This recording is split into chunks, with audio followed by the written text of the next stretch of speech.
नमस्कार दोस्तों, यहाँ पे डर लग रहा है लोगों को कि निफ्टी क्या क्रैश कर जाएगी। प्री बजट रैली लोग एक्सपेक्ट कर रहे थे, पर यहाँ तो रैली की बजाय एक डाउनफॉल चलने में लगा है। तो क्या बजट अच्छा नहीं आ रहा? क्या इन्वेस्टर्स को, ट्रेडर्स को ये थोड़ा सा अंदाजा है कि बजट में कुछ ऐसा दिया जाएगा जो बाजार बिल्कुल भी पसंद नहीं करेगा? अगर ऐसा है तो मैं आपको बता दूं, मार्केट हमेशा से फॉरवर्ड लुकिंग होती है। क्या इस बजट के बाद में ये जो फॉल है और करेक्शन बढ़ सकती है? हो सकता है। Anything and everything is possible because भाव भगवान से कोई भी ये कोशिश नहीं करेगा कि बाजार को प्रिडिक्ट करके रखें कि भैया बाजार कहां जाने वाला है, क्यों जाने वाला है। जब तक अगर ट्रेडर हैं आप, तो बाजार के साथ थाली का बैंगन बनिए। बाजार जिस दिशा में, उस दिशा में ट्रेड कीजिए। ट्रेड विद द ट्रेंड, क्योंकि अगर आपके पास ट्रेंड ट्रेडिंग कैलकुलेटर है, जो मेरे सभी स्टूडेंट्स के पास में है, तो आप बहुत अच्छा ट्रेड कर पा रहे होंगे। नहीं तो आपकी खुद की समझ, आपकी एनालिसिस भी आपकी खुद हेल्प कर ही रही होगी, राइट? ठीक है, तो बात करते हैं कि निफ्टी इस वीक क्या हो सकती है। कोई किसी तरह की बाइंग सेलिंग एडवाइस नहीं है, पूरा डिटेल्ड चीर फाड़ करेंगे। वीडियो पसंद आए लाइक कीजिएगा, दोस्तों शेयर कीजिएगा। कमेंट बहुत जरूरी है कि भैया इस वीडियो में और क्या इंप्रूवमेंट हो सकती थी। तो बात करते हैं बीते महीनों में, बीते सप्ताहों में क्या हुआ है, बाजार कैसा चल रहा है। बड़ा ध्यान से देखिए, बाजार एक डाउनफॉल में ही दिखाई दे रहा है, करेक्शन में ही दिख रहा है आपको। लोअर हाई और लो लो पैटर्न के साथ बाजार चलता हुआ दिखाई दे रहा है। कुछ चीजें देखनी बहुत जरूरी है। 23,100 का जो आंकड़ा है, यही बार बार आके क्यों रुकता है बाजार? अगर यहां से ध्यान से देखेंगे तो 23,100 का आंकड़ा एक ऐसा आंकड़ा था जिसके नीचे बाजार गया था और यहां से इतनी जबरदस्त बाइंग आई थी और उसके बाद बाजार ने एक हाई कोट किया था। ये एक ऐसा लेवल है जिसके नीचे फिर 22,200 के आसपास का एक जोन बन जाता है, जहां पे बाजार पहले भी सपोर्ट ले चुका है।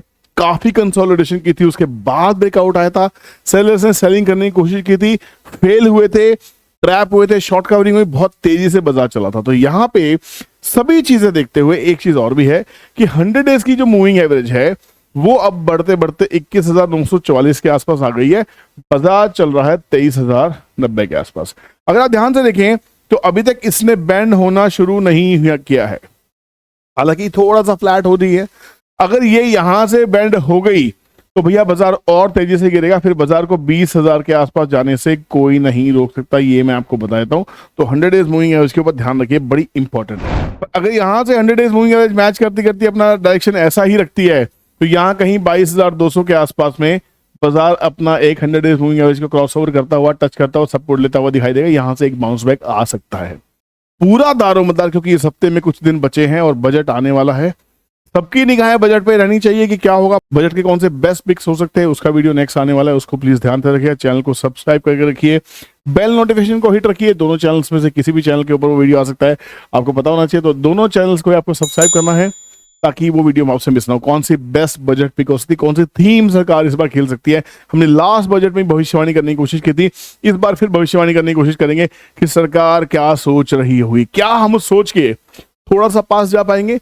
यही एक कोशिश है, इसलिए आपका सपोर्ट जरूरी है, ठीक है। तो यहां पे 23,000 एक बहुत ही मेजर प्राइस सपोर्ट है। क्यों है? चलो एक काम करते हैं, हम इंस्टा ऑप्शन के पास चलते हैं और इंस्टा ऑप्शन से पूछते हैं फायस में अकाउंट खोलना है। इस वीडियो के डिस्क्रिप्शन में आप लिंक दिया है, खोलिए। बहुत जबरदस्त कंपनी है, जबरदस्त फीचर्स है, ऐसे ऐसे फीचर्स आपको मिल रहे हैं जो आपको कहीं नहीं देखने को मिलेंगे। लिंक डिस्क्रिप्शन में मिल जाएगा। तो यहाँ पे अगर हम ऑप्शन डेटा के पास जाते हैं तो ऑप्शन डेटा क्या बताता है कि भैया बाजार में गेम बन रहा है तो क्या बन रहा है, ठीक है।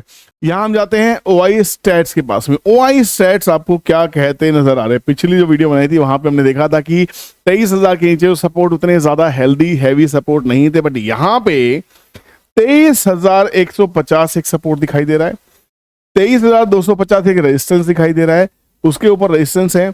23,050 एक छोटा सा सपोर्ट है, पर 23,000 एक मेजर सपोर्ट है जिसको ब्रेक करना अभी मुश्किल है। और इसके नीचे मुझे कोई कॉल राइटिंग नहीं दिखाई दे रही। तो अभी इस हफ्ते जब तक यहाँ पे कॉल लेटर्स आते हुए नहीं दिखाई देते, मुझे नहीं लग रहा कि बाजार 23,000 के नीचे बहुत ज्यादा जाने वाला है। गया भी तो क्या होगा, उसके लिए भी हमारे पास टूल है। ट्रेंड ट्रेडिंग कैलकुलेटर से पूछते हैं क्या हो सकता है।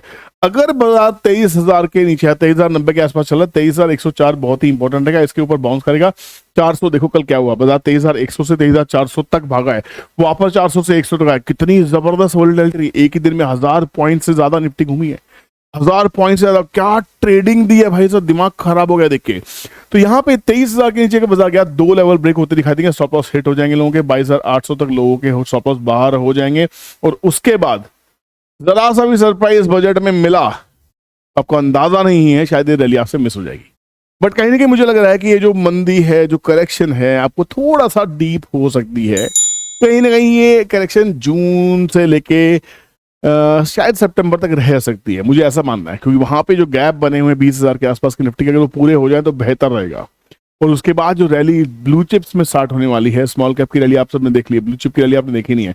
जो ब्लू चिप की रैली स्टार्ट होगी उसके बाद आप तय करेंगे निफ्टी 1 लाख टच करेगी या 50,000 टच करेगी। उसके बाद ऐसे ऐसे सवाल आते दिखाई देंगे।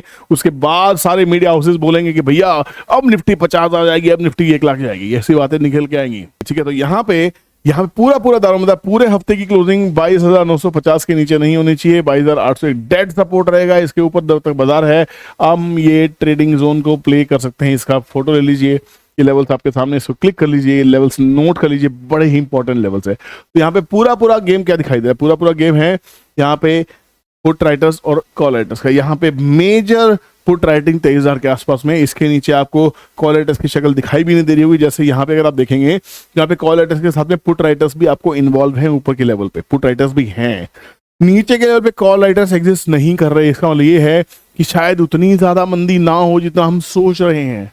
तो जो पूरा हफ्ता है कहाँ घूमने वाला है, पूरा हफ्ता निफ्टी के 23,000 के लेवल के आसपास घूमने वाला है। नीचे में आपको जब मिले बाजार एक डिप उठा सकते हैं, डिप पे प्लान कर सकते हैं।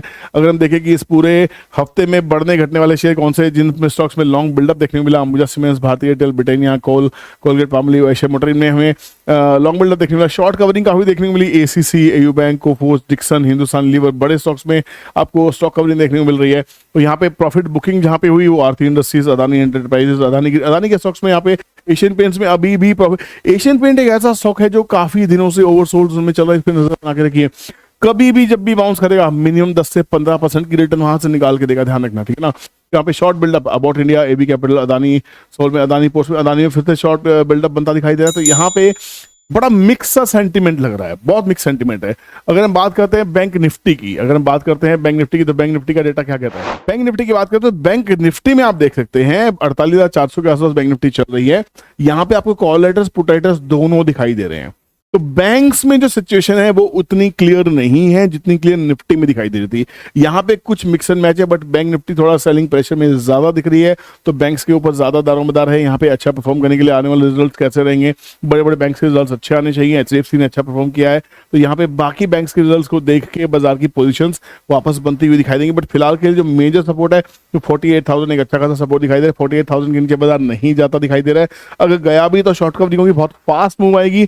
तो मेरी स्ट्रैटेजी हो सकती है 48,000 के नीचे का मिलता है बाजार किसी भी वजह से, वहां मैं कॉल ऑप्शन को प्ले करने की कोशिश करूंगा, या फिर मैं लॉन्ग बिल्डअप की प्लानिंग करने की कोशिश करूंगा, एक मोमेंटम प्ले करूंगा, इंट्राडे ट्रेड करूंगा। ओवरराइड पोजीशन ना ही लेके जाता हूं, ना ही लेके जाने की सलाह देता हूं, क्योंकि रात को क्या डायनेमिक्स चेंज होने वाला है, यूएस मार्केट क्या बम फोड़ने वाली है, सुबह जर्मनी क्या करने वाला है, फिर एशियन मार्केट्स क्या करने वाली, कुछ मालूम नहीं है। तो ऐसी स्थिति में आपको नींद अच्छी आनी चाहिए, पैसा लगाया, ट्रेडिंग करो, इन्वेस्टमेंट करो, मजे करो, लर्निंग करो, वहां ज्यादा टाइम लगाओ बजाय कि रात को उठ के 11 पे हाउस देख रहे हो, सुबह प्री ओपनिंग मार्केट देख रहे हो। पागल बनने की जरूरत नहीं है, बाजार को जितना सिंपल रखेंगे तब पैसा बनेगा। Hope the weekly analysis is clear to you. पसंद आया तो लाइक कीजिएगा, दोस्तों में शेयर कीजिएगा।